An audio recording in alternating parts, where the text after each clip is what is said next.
Bismillahirrahmanirrahim. Assalamualaikum warahmatullahi wabarakatuh. Alhamdulillah wassalatu wassalamu ala Rasulillah wa ala alihi wa sahbihi wa mawalah.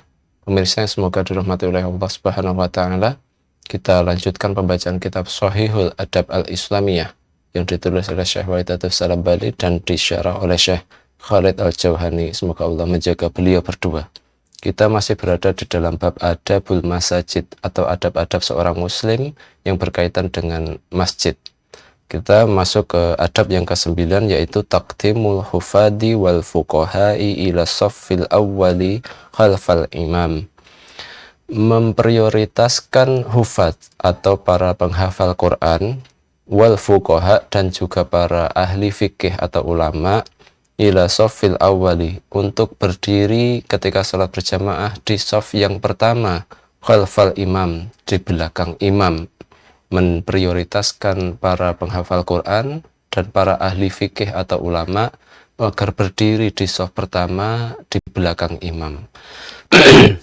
Rawa Muslimun, Imam Muslim meriwayatkan, wa sahihihi an Abdillah ibni Mas'ud radhiyallahu anhu, di dalam kitab beliau Imam Muslim yang sahih dari sahabat Abdullah bin Mas'ud, semoga Allah meridai beliau, yang mengatakan bahwa qala Rasulullah sallallahu alaihi wasallam, bahwa Rasulullah sallallahu alaihi wasallam bersabda, liyalini minkum ulul ahlam wan nuha, hendaknya orang yang berdiri di belakangku, belakang Nabi Muhammad SAW, atau hendaknya orang yang berdiri di belakang imam adalah ulul ahlam. Ulul ahlam ini bisa artinya baligun, atau orang-orang yang sudah balik atau sudah dewasa. Wan nuha, yaitu orang-orang yang memiliki akal. Jadi kata Rasulullah SAW, liyalini minkum, hendaknya di antara kalian yang berada di belakang Nabi SAW, di belakang imam adalah ulul ahlam wan nuha, orang yang sudah dewasa dan juga orang yang berakal. Gitu. Kalau di dalam Syarah Nawawi ala Muslim, ulul ahlam juga bisa diartikan orang yang memiliki akal. Makanya di sini Syekh Khalid Al-Jauhani menyebutkan yang dimaksud dengan ulul ahlam wan nuha ini adalah baliguna dzawu uqulil rajihah. Orang dewasa yang memiliki akal yang rajih. Orang dewasa yang memiliki kemampuan akal, memiliki kepandaian, memiliki kecerdasan, atau ya ulama atau fuqaha tadi. Hufat, para penghafal Quran, atau fuqaha atau ahli fikih tadi. Itu maksudnya ulul ahlam wan nuha. Kemudian Rasulullah SAW melanjutkan sabdanya, summal ladina yalunahum salasan. Kemudian yang berada di sekitar mereka itu atau di belakangnya lagi nanti adalah orang-orang yang seperti itu. Ya, maksudnya dalam hal kepandaian, dalam hal usia, dalam hal banyaknya hafalan, itu mereka berada diprioritaskan untuk berdiri di belakang imam. Kemudian Rasulullah SAW melanjutkan sabdanya, wa iyyakum wa haisyati al-aswaqi, dan hendaknya kalian berhati-hati agar tidak membuat kegaduhan. Hendaknya kalian berhati-hati jangan membuat kegaduhan, keramaian seperti kegaduhan yang terjadi di pasar. Itulah mengapa Syekh Wahid Salam Bali di sini ketika menafsirkan haisyatil aswaki, beliau mengatakan irtifaul aswati walaqdi, meninggikan suara dan meninggikan bahasa. Seperti ketika meninggikan suara di pasar. Wa nahahum anha li'anna salat hudurun baina yadayil hudrati ilahiyah bagi an yakunu fiha ala sukuti wa adabi wa ubudiyati. Seseorang, kita umat Islam dilarang untuk meninggikan suara, membuat kegaduhan, membuat permusuhan, perselisihan ketika sholat berjamaah, ketika di masjid, agar kita tidak menimbulkan kesan bahwa masjid itu seperti pasar, di mana orang-orang menawarkan barang dagangannya dengan suara yang keras, dengan suara yang tinggi, gitu. Sehingga kemudian masjid itu ramai seperti ramainya pasar. Ada larangan seperti itu. Mengapa?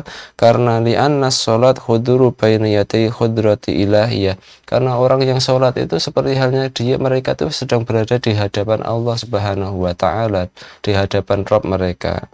Maka hendaknya orang yang sedang berdiri berada di depan Allah Subhanahu wa Ta'ala ketika sholat berjamaah di masjid, itu hendaknya mereka itu berdiam diri, kemudian beradab, unggah-ungguh, tata krama, beradab, seperti halnya mereka beradab ketika hendak melakukan peribadatan.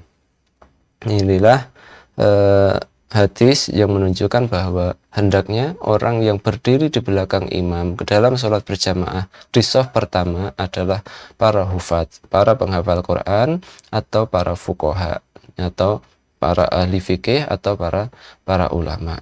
Syekh Khalid Al-Jawhani ketika menjelaskan hadis ini, beliau memberikan 3 pelajaran. Yang pertama, al-hadsu wala taqdimil hufati wal fuqaha'i ila shaffil awwali khalfal imam. Ada anjuran agar kita mendahulukan, mengedepankan, memprioritaskan para penghafal Quran, memprioritaskan para ahli fikih atau ulama, agar mereka bisa berdiri di belakang imam di shaf pertama. Gitu. Jadi dari sini bisa kita ketahui bahwa siapapun nanti yang apabila dia memang datang terlambat, tidak dan dia meskipun dia memiliki kekuasaan atau jabatan atau kedudukan, kalau memang dia datangnya di akhir-akhir, ya sudah dia duduknya situ. Apabila memang shaf pertama itu sudah ditempati oleh para penghafal Quran maupun para fuqaha, apapun jabatannya, ya tidak usah minta agar mau duduk sana, agar dihormati, agar bisa ditayangkan di depan kamera, tidak usah seperti itu. Itu yang pertama. Itulah mengapa Syekh Khalid Al-Jawhani di pelajaran kedua mengatakan fadilatul ulama'i wal fuqaha'i. Ulama, ahli fikih, para penghafal Quran itu dimuliakan. Mereka memiliki keutamaan, mereka memiliki fadilah, memiliki keutamaan daripada orang yang memiliki jabatan atau kedudukan tetapi bukan ulama, juga bukan pula penghafal Quran.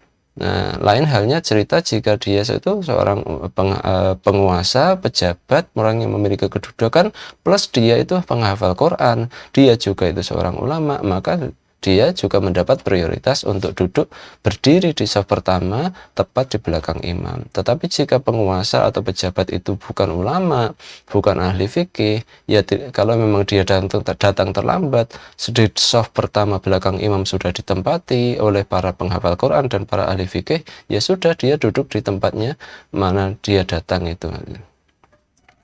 Kemudian pelajaran ketiga dari adab kali ini adalah at-tahdir min husumat wal munaza'at wa raf'u aswati la shima fil aswaq. Ada peringatan agar kita tidak memunculkan permusuhan, ada peringatan agar kita tidak menimbulkan perselisihan dan mengangkat suara ketika berada di dalam masjid sebagaimana orang-orang itu mengangkat suara ketika berada di pasar, agar masjid itu tidak timbul kegaduhan, tidak timbul keramaian, sehingga bisa mengurangi kekhusyuan orang-orang yang sedang beribadah di dalam masjid. Inilah pelajaran kita kali ini tentang adab taqdimul hufadi wal fuqaha ila shafil awwali khalfal imam. Memprioritaskan hufad atau penghafal Quran, memprioritaskan fuqaha atau ahli fikih atau ulama agar mereka berdiri di belakang imam, berada di shaf pertama. Demikian, semoga bermanfaat. Wabillahi taufiq wal hidayah. Wassalamualaikum warahmatullahi wabarakatuh.